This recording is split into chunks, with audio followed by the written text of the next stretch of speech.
part that we have already been acquainted with. The reason why we're coming here today is to explore a new format for this series, and we have a guest today, and I'm very excited. We're going to be discussing a topic during our visit into nature, into the national park over here, Harriman Park. And the idea is to be discussing issues, discussing topics, and hopefully get a couple of different guests periodically. Sometimes maybe it may be just me, other times it may be, of course, right now with a guest. And I'm happy to introduce you to Dante Dallavalle. He's a professor of economics at John Jay College in New York. So Dante Dallavalle over here has been teaching economics at John Jay College, and he's been writing. I've been following some of his articles, and I like some of the things that he has to say about economics and the different tendencies, especially some of the things that are going on right now with quantitative easing and the different structures of power as they relate to economics, and I think it's very interesting. So the topic for today and for our talk today is going to be a question: economic theory as a science. Is it a science or not? We're going to be discussing at first some of the beginning on the theory and a little bit of a historical approach, just to put things into context. So as we enjoy this wonderful outdoors over here, we're going to be discussing this issue at hand, and hopefully you'll enjoy it. If you have any questions, any comments, I would really appreciate it if you could put it in the comments below. And thank you again for joining us. Hopefully this is going to be exciting and interesting for everybody involved. So the one thing that we have to look at when discussing economic theory that I think is extremely important is the historical trajectory. The historical trajectory of any given school of thought tends to be one of the most crucial parts of the study itself. So one of the things that we see is that the beginning of economic thought could be traced back to ancient Greece. And the reason we say this is because a philosopher, one of the earliest philosophers by the name of Xenophon, came up with basically a booklet that was given to the citizenry as a way to manage their household. So in a way, it was like an ancient home economics guide for the Greeks of the time. Soon after that, we see Plato coming up with concepts about specialization in society, and therefore we see some of the beginnings of what is known today as division of labor theory as well. Also, soon after him, Aristotle comes into the picture, and he discusses also private property, while also disagreeing with Plato in the way that Plato suggested how one should manage society. So we see also from the very beginning of economic thought, we see already a bit of different thoughts and different ideas as to how things should be managed from an economic sense. And then right after that, one of the things that happens is that we see complete silence in the economic theory history.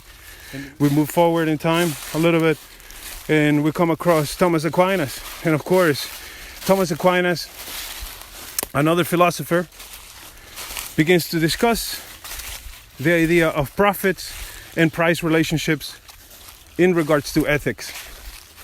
And what he was trying to get at is the idea of, quote, the just price, end quote.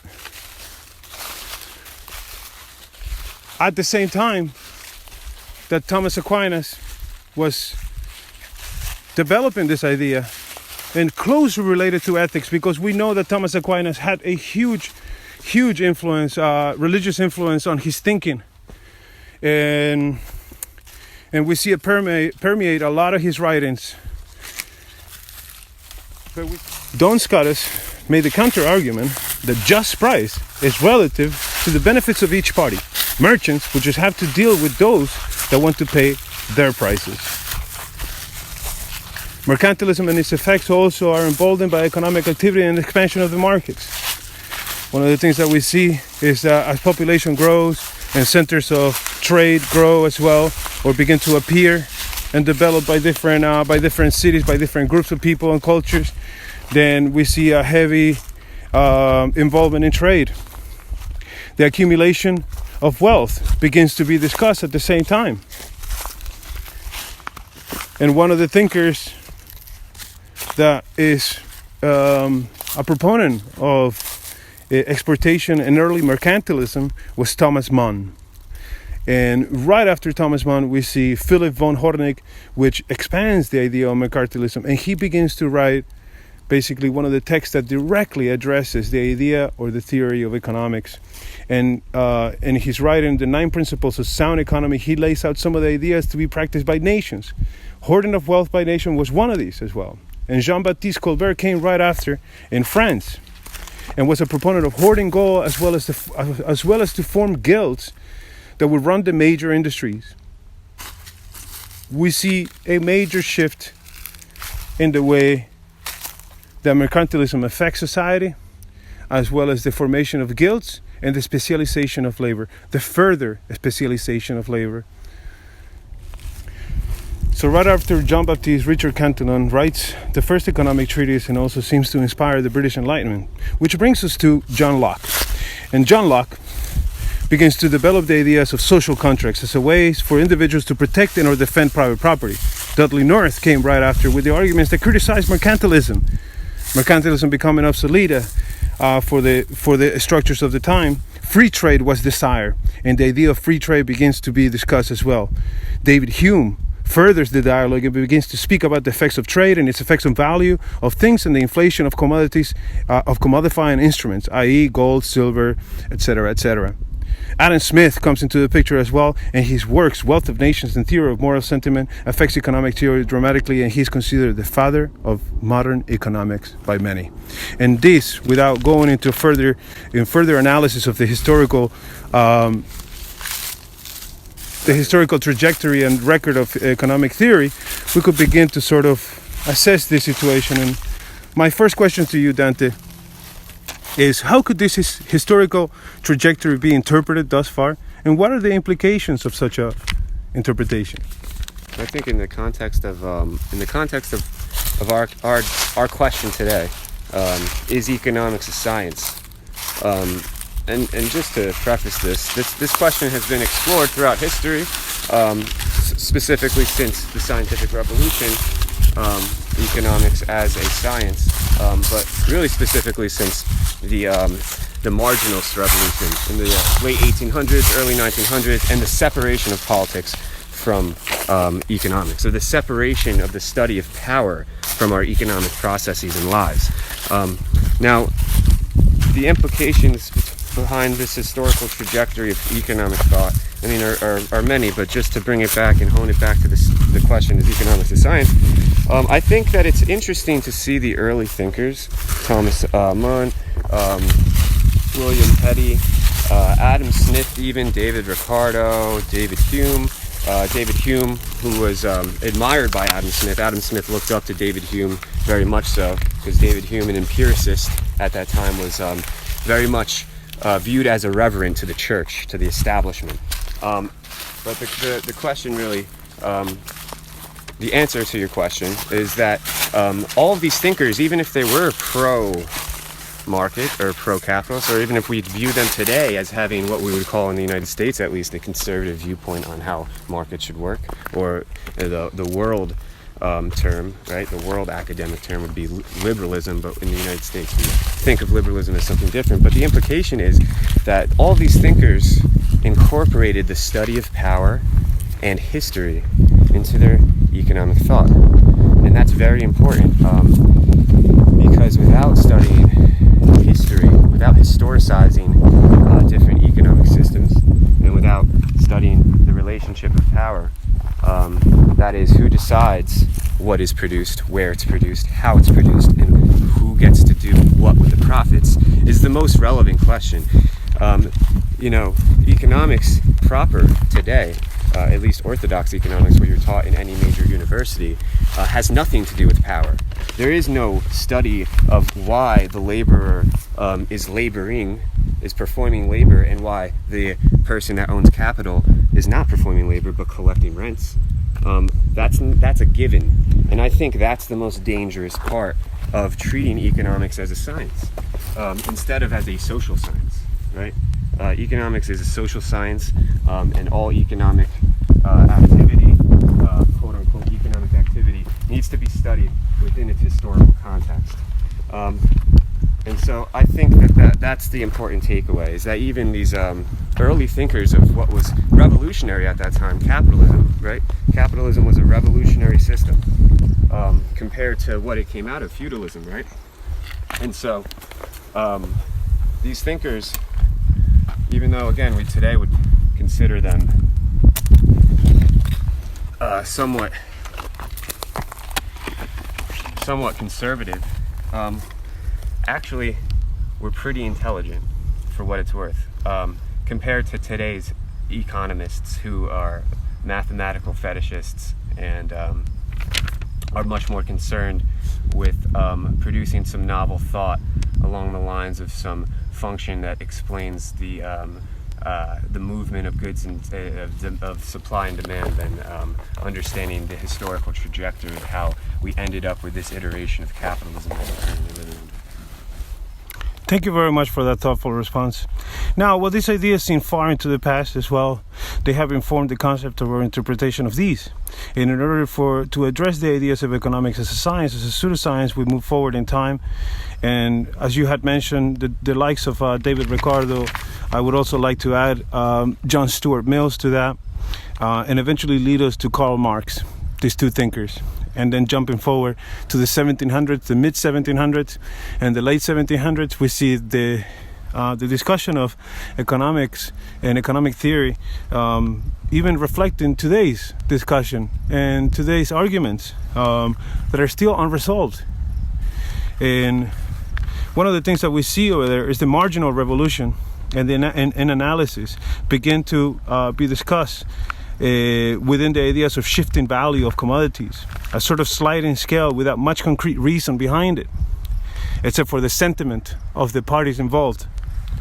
Now, having that into consideration, and considering the timeline that we're looking at over here, late 1700s, and very little improvement in our quote-unquote new thought coming into the picture, what is the idea of this, what seems like a stagnant progression of economic thought? What do you think about this this lack of basically new concepts? So I think there's something to be said about thinking in general and the production of knowledge with the statement, there's no new thing under the sun, that everything's been thought of before. But in terms of stagnation, I wouldn't say personally that economics stagnated in terms of its thinking until about the 1950s. And even then, when you say stagnated, you mean stagnated in terms of how the majority of society consumes it. There's still great thinkers in these interstitial spaces throughout this whole time that are marginalized, right, as are there today and have been in the past. There's been great thinkers. So in terms of stagnation, I think that the cultural counter-revolution, if you will, that occurs in the 1950s and 60s and 70s, that is a refutation of New Deal public sector economic growth directed by the government, right? Government directed and government led, what's called sometimes dirigiste is a word that is used to describe what is government led or government leadership of the economy, happens around the McCarthy era. And why does it happen? Well, for obvious reasons. The New Deal represents something that's more socialistic, maybe social democratic, and who was our biggest enemy at that time? The Soviet Union, right? So anything that has a communistic, socialistic, even social democratic twinge to it is going to be marginalized and actively suppressed and oppressed. And the Red Scare happens around this time, and you have a lot of professors, really smart professors that were by no means communists even, that get red baited and that get kicked out of academia, and all these novel thinkers that had really great thoughts about how different sectors of the society should be socialized, right? And socialized in the sense of helping the development of capitalism continue. These thinkers were not anti-capitalists. These thinkers were very much capitalist, and they thought that certain sectors of the economy should not be left to the free market because the free market doesn't do a good job with them, right? Whether that be healthcare, education, or other human rights, or things that are more rational under a monopolized kind of control, like electricity production, right? But that you wouldn't want a monopoly private corporation running it, but you'd want a public kind of sector government corporation that can run at a loss and provide infrastructure, crucial infrastructure to the private market. But not to get too off course, I would say that the stagnation of economics happens around the 1950s, and we can nail down why it happens, and it's just a reaction against the changing structure of capitalism at that time, which was morphing into something more social democratic, yet still capitalistic, right? Something that around what we call the Nordic model, what we often hear Bernie Sanders and other social democrats of that ilk talk about. And it's again just this idea, this very simple, not scary idea that certain sectors of the economy are better left to the government providing them than to the private sector, or for a profit motive to guide the production and consumption of these things. And I think that that's just rational. And so it's funny because economics dresses itself up behind a principle of rationality. Rationality is one of the major principles of economic thinking.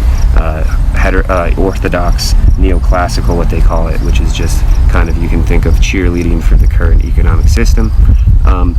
But nonetheless, they dress themselves up as rational, but they promote the most irrational public policy of all, and that is just a very naked, very naked defense of certain people's income. That is finance and bankers that would much rather leave finance and banking and infrastructure projects and other large-scale socially necessary labor and services to the private sector, not because it's more efficient or rational, but just because they can actually reap more profits from that.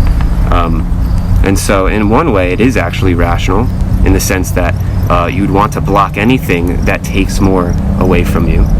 So they're just protecting their interests in one sense, but it's socially destructive. And I think that is the major takeaway from the suppression of new novel economic thinking. Thank you very much for that answer. Yeah. And for example, Alex Rosenberg, a professor at Duke University, wrote in 1984 the following. He said, pretty much the fact that macroeconomics theory has not made no advances in the management of economic processes since its current formalism was alive in the 19th century, something that very much leaves everybody at a loss with the situation of stagnation, and it being considered as a science because of this stagnation. Whereas in the other fields where we see the natural sciences and fields such as physics, biology and so forth, where there is constant refute and developing of new ideas, is the natural world is constantly offering this data that is being assessed and arranged, and there are constants within this data. And this brings me to the next question also, which could elements of economic theory be considered axiomatic? If yes or no, which are these? Can you please provide some examples to illustrate this response? So I think that's a great question. I'd say both yes and no. So if you subscribe to the thoughts, to the principles rather that underpin neoclassical, that is orthodox or regular, conventional, whatever word you want to use, economics, the study of economics from a conventional, that is pro-capitalist, if you just want to say it very plainly, perspective, then there are three axioms, and those three axioms are as follows: that human behavior is always rational, that there is always perfect information on all parties in any economic transaction, So for an example for that, if you're going to the store to buy apples, and they're priced at $4, and the store next to you, or the store across the street rather, prices apples at $3, then you already know the apples are priced at $3 across the street, and therefore you're going to go across the street to buy those apples. Now, is that always the case? Absolutely not. That is, there is hidden information, or what a fancy term that economists like to use to pat themselves on the back and have an exclusive lexicon is called asymmetric information. It's just a fancy way of saying that people don't always have perfect information, and without perfect information, I might add, you cannot act quote-unquote rationally. Which right? is also another thing that brings me, and that is this idea of the information and how it is being processed. Does economic theory have constants such as the speed of light or the amount of temperature that it takes to heat up 1 liter of water at a sea level atmospheric pressure? These such a questions whenever we pose these questions to economic theory, all right, and of course relevant to economic theory, but with the same level of I would say strictness and limitation. I would say no. I would say there is absolutely no axiom in economics or the study of economics that is constant through all times and will always be constant, such as 2 + 2 = 4, or the sun rises and the sun sets on any quote-unquote normal day. Those two things will be true, right? 2 + 2 will always equal 4, and the sun will always rise and the sun will always set. Absent some absolutely crazy kind of extraterrestrial intervention, if you will.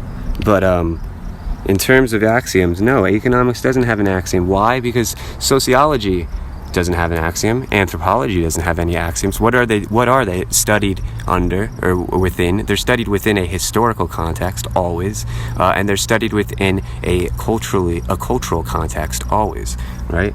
The way that goods and services were produced and consumed under feudalism is different than they were produced and consumed under certain slave regimes, and it's different from the way they're produced and consumed under nomadic societies, and it's different from the way they're produced and consumed under capitalism, and it's different the way they're produced and consumed under what people sometimes called state socialism, like the Soviet Union, or I would call state capitalism, because the fundamental power relationships were not altered in many cases, although the Soviet Union did make great strides at certain points. And that's what I mean, certain points. What do I mean? You need to study things within historical specificity, right? We don't talk about a society that existed in the past without noting that it was in the past that it existed. That is, we need to set up a context for these things.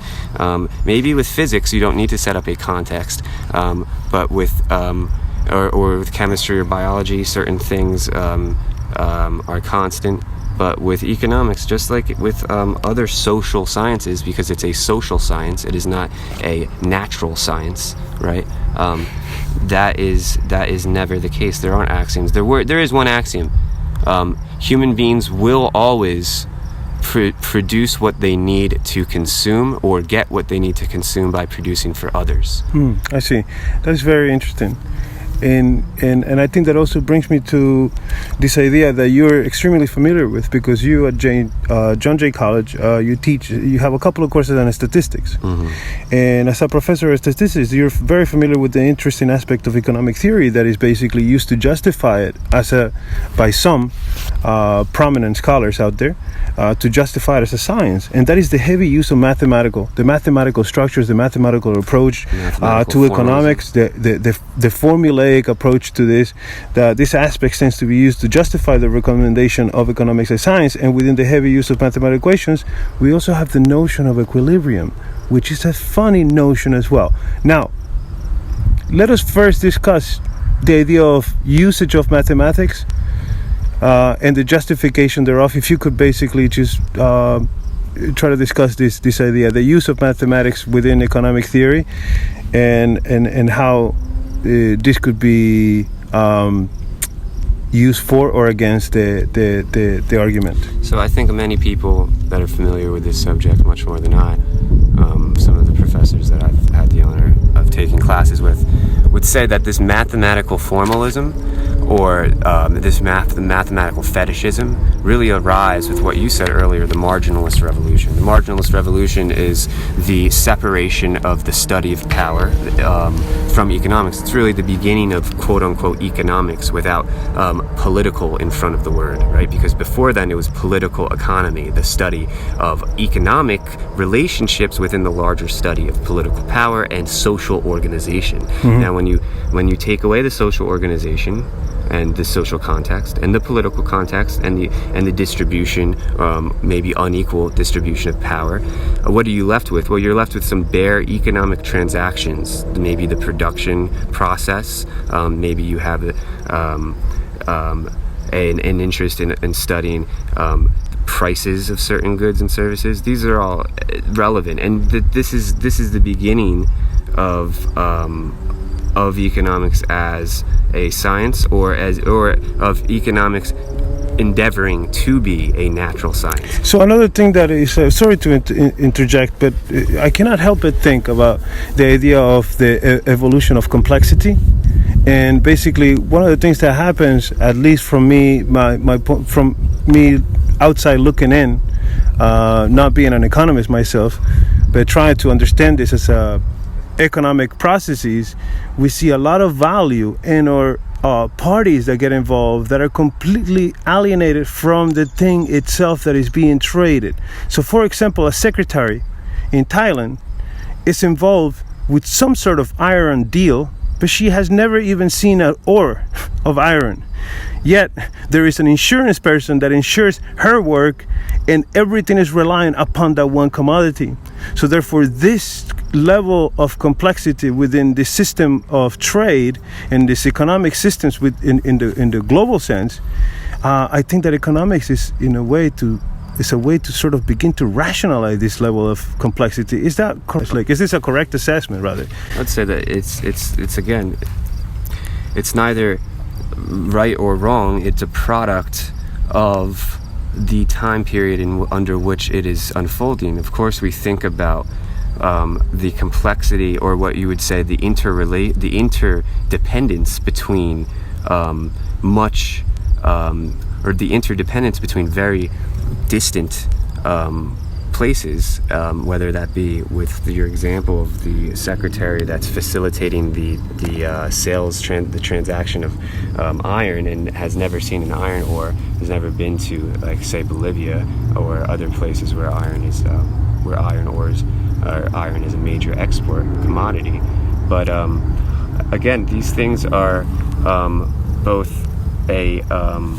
informed by mathematical and scientific processes and thoughts, but they're also a product of the fact that we are so highly fetishizing science and the scientific outlook, or the scientific perspective, right, of modernity, rather. Modernity really ushers in what we would say the rationalization of life itself. And economics fell victim, or I would say was absorbed into this larger rationalizing process. The scientific revolution ushers in an age that really underscores the idea that human beings have conquered nature and that we are now the gods. We are the gods of the earth. We no longer are ruled by some religiosity that explains social life and explains natural phenomena, but now we can understand natural phenomena and manipulate it. And there's some truth to that. But when it gets applied to other things such as economics, it begins to obscure the underlying power dynamics that are actually the prime movers of certain economic transactions, right? So I would say that in terms of complexity, adding or globalization, right? The globalization of production and consumption, even distribution of goods and services going from one place to another around the world in less than 24 hours. You can get a piece of salmon caught in the Atlantic in your doorstep in California, if you wanted, what would be a better example? Another example to illustrate this would be the idea of, let's just say in the United States, for example, over here, we have a surplus of iron, and actually of iron tends to be of a higher quality.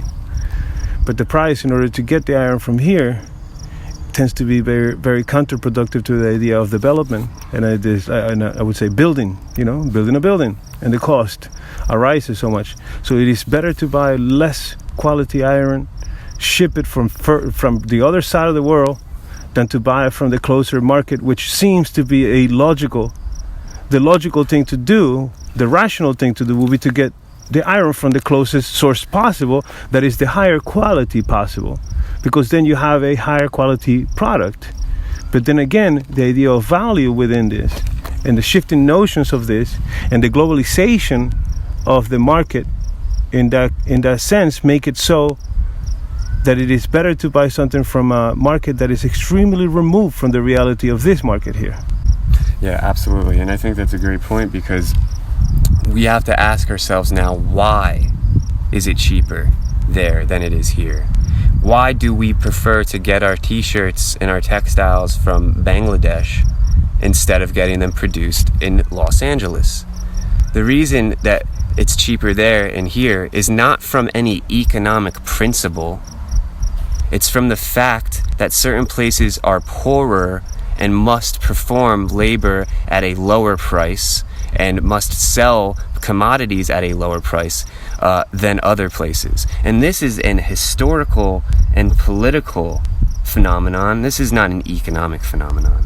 And as insofar as any phenomenon is not an economic phenomenon, it's actually a political phenomenon. That is, it has to do with the distribution of power, and it has to do with the historical development of capitalism. That is, the historical combined and uneven development of capitalism. And that also brings me to the question, because as we delve into the mathematics and the macroeconomics and so forth, one of the things that happens is that the reality of one market, in the theory of one market, drives the activities on another market that the theory does not apply, because the cost of living is different and the cost of production is different. Let's just say one economic structure is being driven by certain theory. That theory affects another economic structure that is not directly related to that economic structure. That was my example between the cost of living and the cost of production in one economic structure versus the other. So another thing that happens with this is that the geopolitics play a huge part in this, and also brings me to another paper that is extremely important in the discussion of economic as theory or science, right? And this is Economists as Servants of Power, and it was written by Samuel Bowles, and this was published in Harvard University journal. I'm gonna put the sources. I'm gonna put the sources in the description, so then that way everybody could refer back to some of the texts that have been used in order to basically prepare for this talk. And one of the things that he begins to talk about is he begins to name the different elements and how they play a part in this theater of economy, as he puts it, because it's almost as if he's giving you the different characters and what the roles are. And for example, he begins by writing the engineers, the neo-Keynesians, the stabilizers, public finance economists, the human resource types, and the likes. These are one of the elements of economic that basically are tasked with ways to figure out how to increase the profit margins. How to increase the profit margin, but also how to ameliorate the social condition, okay? Which run the risk of becoming politically explosive as well. Other engineers, right, work to rationalize the production of such an increased profits for the large corporation. And then there are the priests, the neoclassical theorists for the most part, right? And these priests are the less useful, but no less important, because their impact and their work is ideological. It's mainly ideological. So let's stop there then. Let's talk about this in the context of economics as a science. This is perfect. Samuel Bowles lays it out it's as clear as day. A sixth grader can understand this. This is what he's saying. He's saying economics is treated as a science, and there are certain things, or there are certain different institutions in society that justify or legitimize this idea of economics as science. Two of those have to do with different occupations, right? One of them that's relating to economics, what he calls the engineers, just refers to the business schools of America and of the world, of capitalism. What do you do when you enter the business school or when you get a business degree? Well, you learn how to actually manage a workplace in order to create the most efficient, quote unquote, efficient processes, economic, production processes in order to produce the highest profit margins, right? Why are we producing for profit? Well, let's get to that sometime later, but I mean, that's the fundamental question that any smart, rational person would ask. But so we have these engineers, and then we have the priests. So we can think of the engineers, like I said, as the business school, and the priests as in the economics department. Because economics doesn't teach you how the real world actually works. Again, economics starts with these three basic axioms, that human beings are rational, that they have perfect information, and that they're always self-interested, right? That they never are selfless. That is, human beings never act with compassion. They always act with self-interest. And therefore, if human beings are always rational, always have perfect information of markets and prices, and they are always self-interested individuals or will act on self-interest, then sure, then you can predict certain behavior, but that's not the case. And since that's never always the case, you can never always use those. And since axioms have to be always present, then they are therefore not axioms. But going back to Bowles' point and how this relates to economics as a science is that you have the business school that teaches you how to actually manage a workplace and participate in the economy. And then you have the economics department, which, as he says, is the ideological justification that continues to reproduce our current status quo, that is a system of capitalism, a system of wage labor that is directed by capital and capitalists in order to produce more capital, right? That is the system that we live under, whether you like it or you don't. Many people do like it, and that's fine that they like it. They just need to explain certain irrational processes behind it in order to justify it. But going back to this question of economists as servants of power, right? Well, we're serving them in two different ways according to Bowles, and one of them is through teaching through the business school, through the reproduction of economic processes like production, distribution and consumption, and the other is the study of economics itself. And the study of economics itself, again, is absent any study of power, it's absent any study of history, and it's absent any radical considerations of change. So what is it? It's just a way to reproduce the current social conditions that define our current political economic system. Yes, and one of the things that he also writes, which I would like to point out, that Economists as Servants of Power was written in 1974, which is about 200 years, a little bit shy of 200 years after Marx wrote Das Kapital. I believe it was in 1869. 1869, so sorry. So that's 100 years, let's just say, just thereabouts. Yeah. And one of the things that he begins to talk about over here, and I would like to quote, is that we can pursue or more conventionals, beginning of quote, sorry, we can pursue or more conventional intellectual work with a dedication to demonstrate the unscientific nature of the capital ideology whose bankruptcy in practice has been demonstrated in the headlines of the past decade. And he's talking about the 60s in the past decade. But not only that, I would like to bring about the tulip fiasco in Netherlands, and another bubble that bursted among the many, many different bubbles that burst as well within this capitalist structure and the manifestation of economics as in that school of thought. Sure.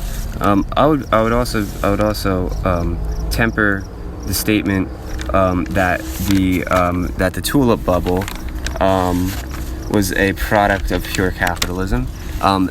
Insofar as finance capitalism or finance in general historically hasn't always necessarily also meant or equaled capitalism. And trade, right? markets, international markets, don't always equal capitalism either, right? We need to get at a definition of what capitalism actually is. Is it just free markets? Well, no. There's always been markets. There's been markets for slaves under slavery. There's been markets under feudalism that people traded on, maybe not to depend their entire lives upon. And there we get to something, right? You depend for your entire livelihood on a market. That is closer to what we can think of as capitalism, complete and utter market dependence, right? But there's also something else that defines capitalism. You don't have access to everything that you'd like to do. Say that you'd want to be a shoemaker. Do you have access to a building? Do you have a loan for a building and then raw materials that are needed to make the shoes? No, not immediately, right? You need to get access to capital. And how do you get the easiest way to get access to capital? And I suggest everyone do this, is to be born into a wealthy family. That's the easiest way to get access to capital. Now, if you can't get born into a wealthy family, which many of us can't, the next way you get access to capital is by accumulating money, right, or working, right? And so, what is working, and why do people work? Or the better question is, why do other people not have to work? And so there we get to another definitional characteristic of capitalism is wage labor, right? And capital, right? The distinction between owning capital and getting to live off of the income you make from the ownership of capital and financial products, mostly stocks, bonds, being able to accumulate what's called rent, that is unearned income. You did not produce anything of value, you just put money in and you get more money out.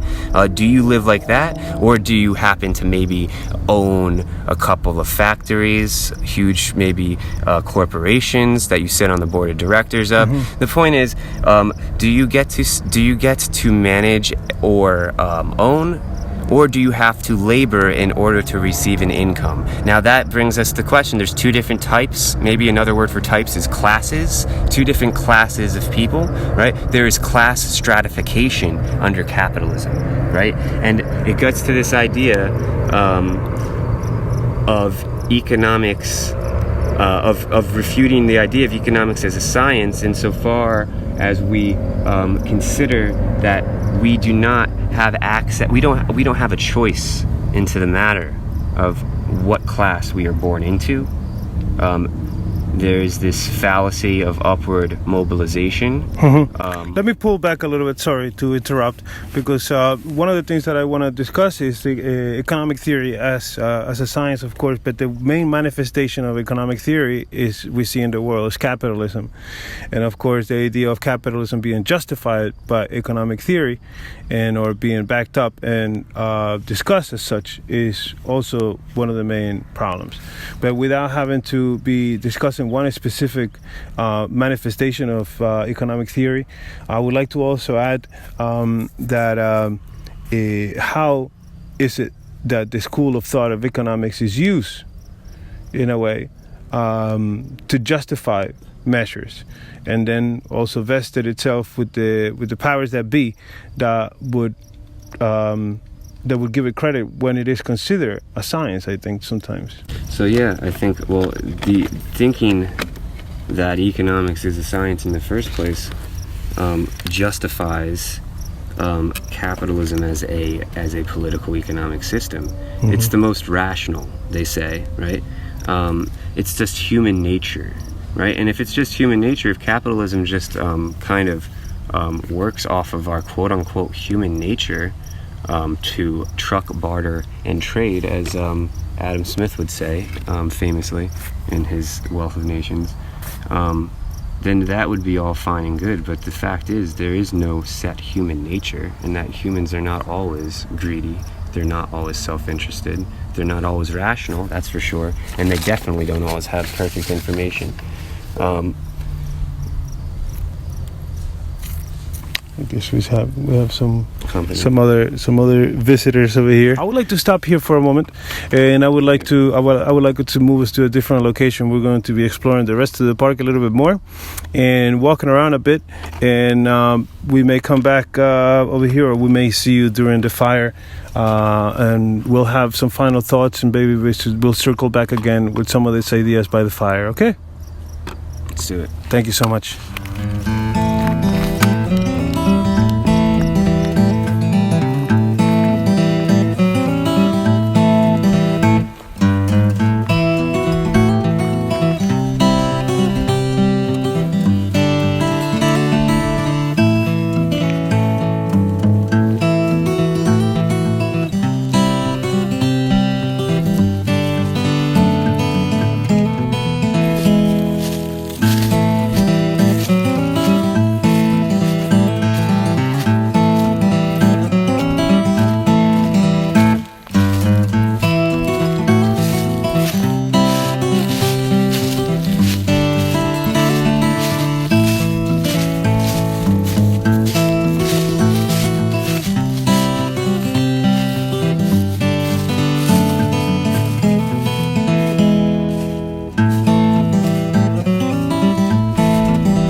So here we are, to gathering a little bit of wood. Maybe the light is not that optimal, but you should be able to hear us, and we're here to introduce some of the final thoughts. And we're hoping that the new guests and future guests will be able to join me in the same endeavor, which is take a beautiful walk around nature, discuss some topics of interest that could be brought on by you, the audience, or by whoever wants to participate. If you want to come and discuss an issue, I would really appreciate it if you send me a message regarding the issue that you want to discuss, and some of the details. We could begin the conversation there. Also, please like, share, and subscribe, definitely, always. And I thank you again so much for joining us in this little adventure. And I hope it's been satisfying with you. We're going to be closing some arguments and imbibing a little bit right next to the fire. If you would like to join me, please, Dante. Thank you again so much for joining me. This has been extremely special. It's a very experimental stage that we're in. So things are going to be changed and things are going to be forming. We're hoping to have you back in the program.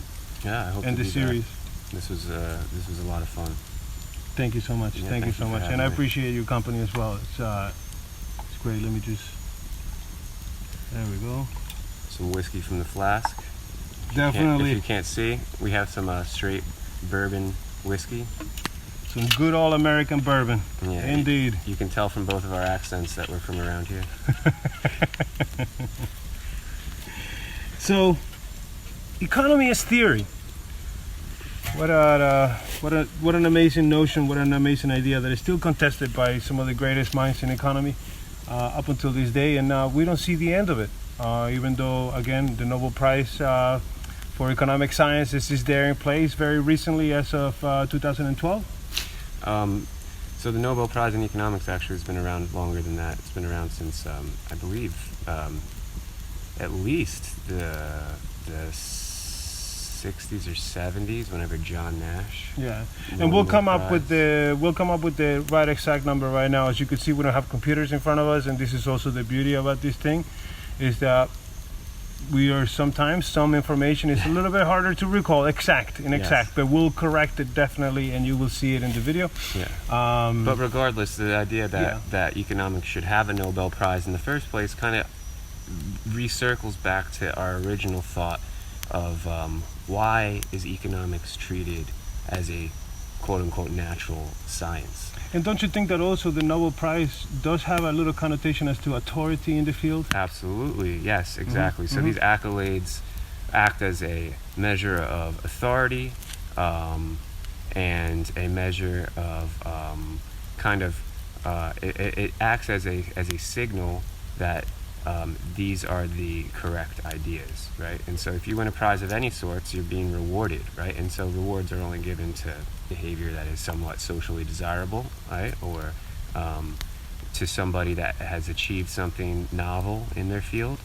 And so the fact that economics has a Nobel Prize really speaks to the authority given to economics as a discipline in our modern, in our contemporary world. And sometimes, even when I think of it, when I look at it from the outside, of course, again, I am not an economist, and I love to learn about new subjects all the time, as I'm sure many of you out there do as well. The one thing that happens with this, it is almost as it is. It's an underhanded way of going about setting authority, and it's almost like using an institution that we used to trust in a way, up until recent prices that have been given out, without getting all political and so forth and so on. But let us just say that some peace prizes have been given out in what would be considered a bit of a dubious manner. And I believe you're referencing maybe President Obama. If you want to bring up names and so forth and so on, yeah, that's one of them. And his activities at the time, the one thing that they were taking into consideration was the Iran nuclear agreement.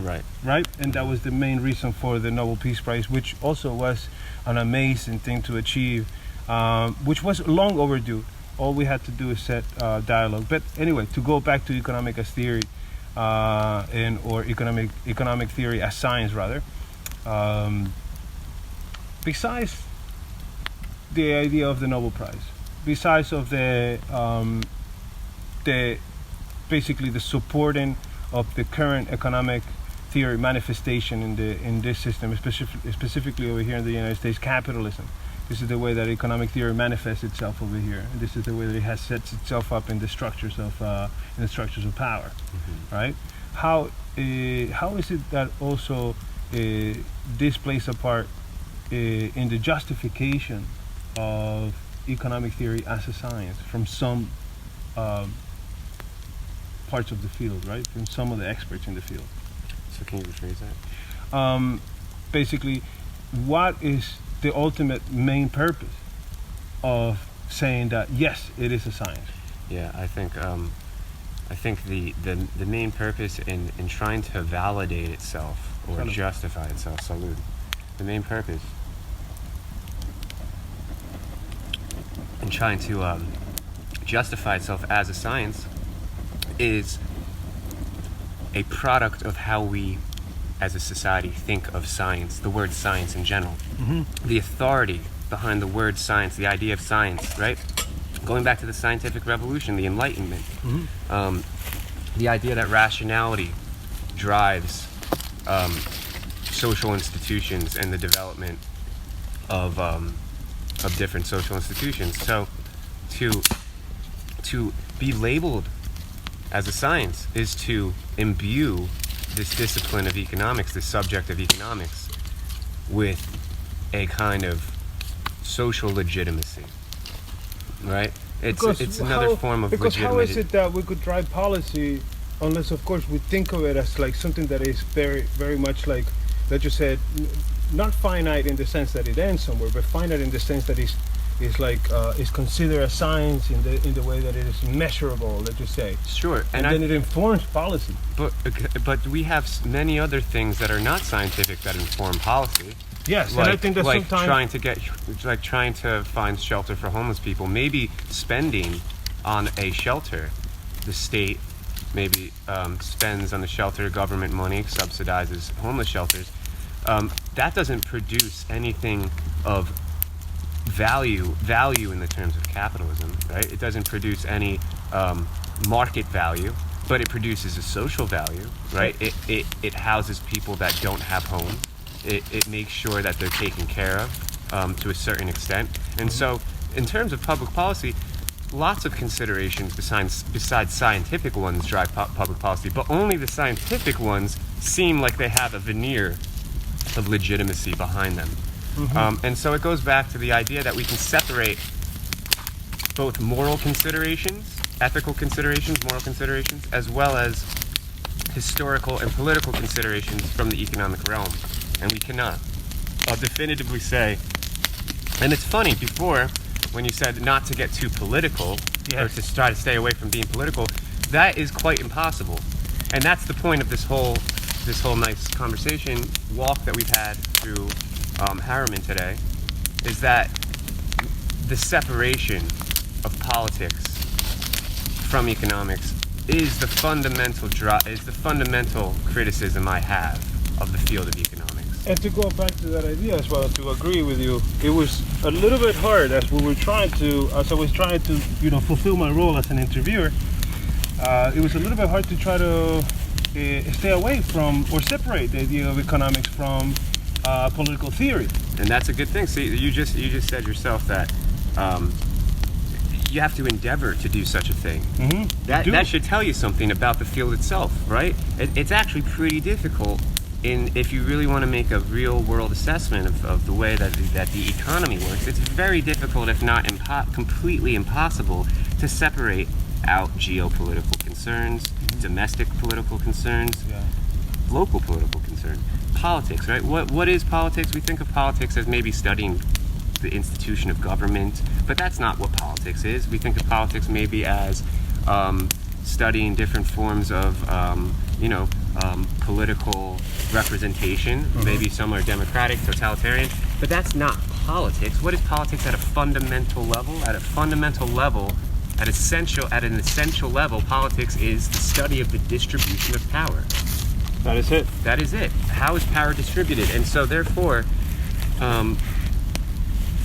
if there are power relationships within the workplace, which there are, the employer-employee relationship, to separate that relationship out of the analysis of the workplace is to say we want to study how to make a sandwich without bread, or to say we want to learn how to farm without having to get our hands in the soil. None of these things are possible. In other words, they're incomplete. Yeah, of course we can study certain things like supply and demand in a vacuum if you like, but is that going to explain exactly what this is? No, it's going to give us some type of either bird's eye view, or more frequently a very close up and specific, right?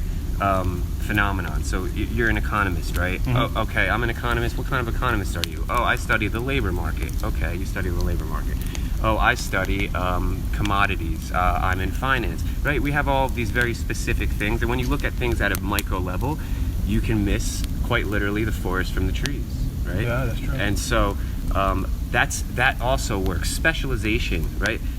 Economics, when it first came into its own as political economy, you said, really started, one of the main concepts was the study of specialization. And my emphasis again on the trajectory, the historical trajectory, is that all those original thinkers of economic notions, right?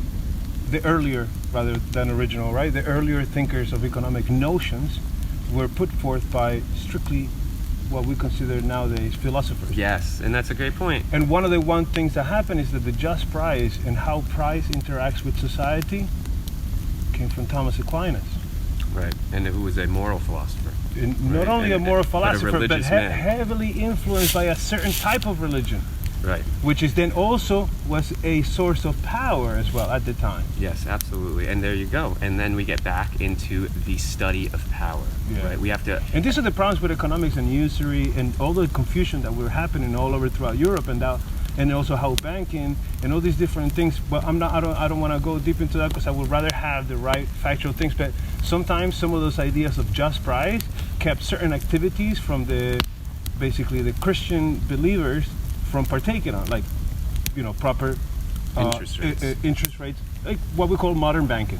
They were not able to participate in the modern banking up until the Borgias. Right, and so it's funny because these things are often missed when thinking about the historical development of capitalism, is that there were mostly conservative elements, reactionary, if you will, elements that were against capitalism. Right? The early opponents of capitalism weren't, by and large, leftist, anarchists, socialists tendencies. No, the early were the conservatives, the feudal landlords that did not want markets and market activity to define social wealth and accumulation of wealth, but they wanted it to be the status quo, which was just taking a certain portion of surplus from the peasants that they produce and reproducing oneself that way, instead of selling that on the market and then trying to rationalize the labor process, trying to squeeze more and more profit. This profit motive was actually, like you said, abhorred by early Catholics, Christians that were by and large very much not only against just generally this notion of capitalist development, but specifically, like you said, finance capitalism was very much seen as parasitic. The idea that you should loan someone something that they need and then ask for more back at the end was preposterous then. And to say it in these terms, actually, even today seems preposterous, right? Say someone's in need, right? Someone's in need. We don't use this language when we talk about people that are getting loans. We talk about, oh, they want to borrow. And to use this drier language makes it much more mechanical, and we can take away the fucking human aspect behind it. And to go back to economists as servants of power, a lot of the times one of the things that we see is that economists tend to justify lending at 0% rate to banks, but the banks then lend to you at 5, 7, 8, 14, 13, 25%. You're right. And this is when we begin to talking about basically they get free money from the state. And there is no charges pretty much that are given to the banks. They're given a responsibility, of course. They have to handle this money and they have to make it flow. You know, we saw, actually in the quantitativism, we saw the opposite. We saw that they were holding onto reserves and reinvesting those reserves rather than making them flow into, I would say, different circuits of economy, rather. Right. And like they were like sort of inside. We can talk dealing, about the channels, right? Yeah, because these are certain exclusive channels of access to these credit lines, right? And it's really about access. And it's about access to power. Yes, it's the access to power. I mean, it is when money is power, then to study money without studying power. I mean, there you go. It's just the irrationality behind the whole thing. My point before was that it's funny. Going back to this idea of specialization was that early political economists, philosophers, as you rightly claim they were, Karl Marx would never say he was an economist. No, he was more of a social philosopher. Yeah, I think. He said he was a social, and he said as such, right? And so, it's funny. They all studied specialization, and rightfully so. We should study this phenomenon where we used to make all our things. Now maybe we make half of them, and now when we used to make half of them, now we only make one of them. We go to work and we make one thing. Maybe we don't even consume the thing that we make. Maybe you work at a BMW dealership doing something like putting together on the assembly line, but you can't afford a BMW. That is quite literally what Marx referred to as alienation, right? The idea market alienation, the idea that you are part of the process that brings these things into being, yet you have no access to them, right? That is, you are ripped away from the things that you create, right? If you went home at the end of the day from the factory with a couple tools in your pocket, well, if the owners of the factory knew, that's called theft. You would go to jail for that. Exactly. Right? Let's just assume that also the factory is making tools. No, well, I mean, even the tools the factory uses to make. Right? Okay. Say you're a bootmaker in a factory now. Not that you own your own shoe store, right? That you are now working on an assembly line. And the funny thing about this is that the gig economy has also brought into question about this, is that the worker brings his own tools and his own resources. It's even a better method of exploitation. It's another method of exploitation. And I think that the gig economy has a very short-lived life in a healthy society. And to bring this into modern day, which is quite literally the most recent modern day, which is November of 2020, right? With the election just passing and the hysteria around Donald Trump's supposedly re-election. Or Joe Biden's ascendancy to the throne, if you will. Which I believe we heard on the way here, right? We heard a couple of hikers. Exactly. But back to this idea of making the laborer provide their own tools, of not even having to supply the tools that you use to labor.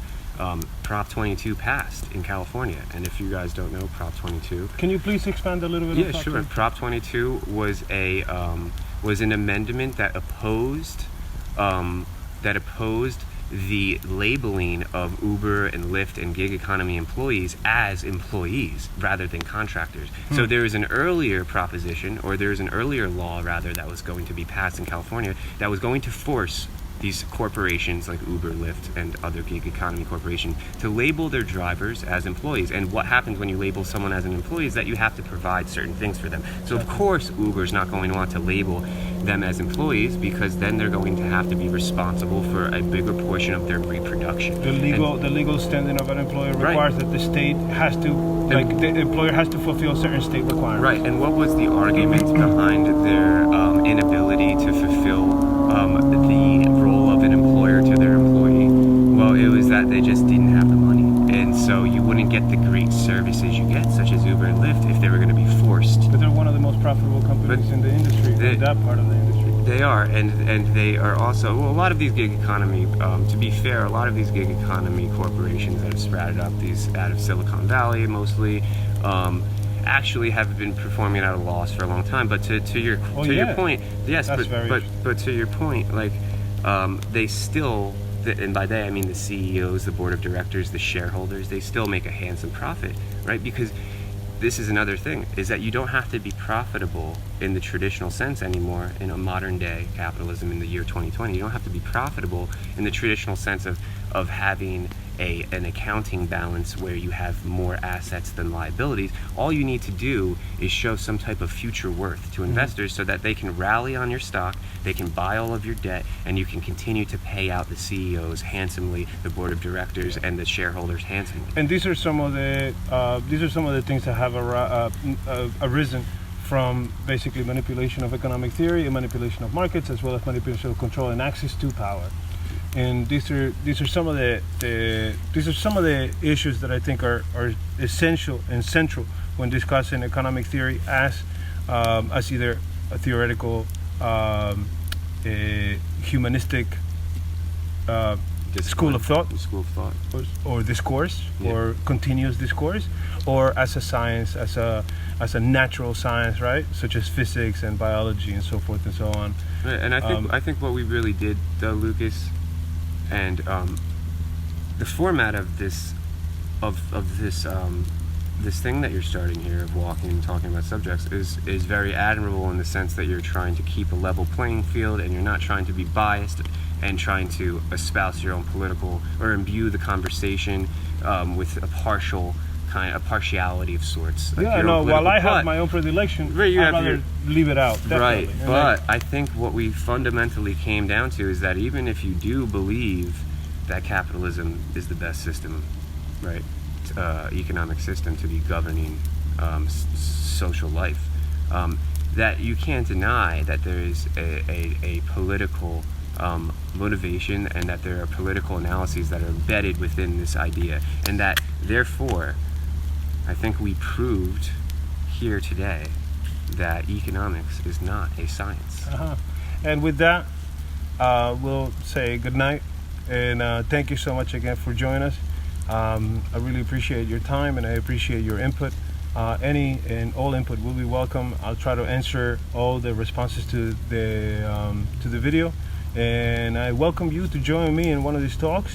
And right now winter is coming, so if you like the cold weather and you want to discuss some interesting issues in the cold weather, don't hesitate to contact me, and let's try to see if we could get together and enjoy this beautiful earth, this beautiful, wonderful world that we have at our fingertips, literally. Thank you so much again, and good night.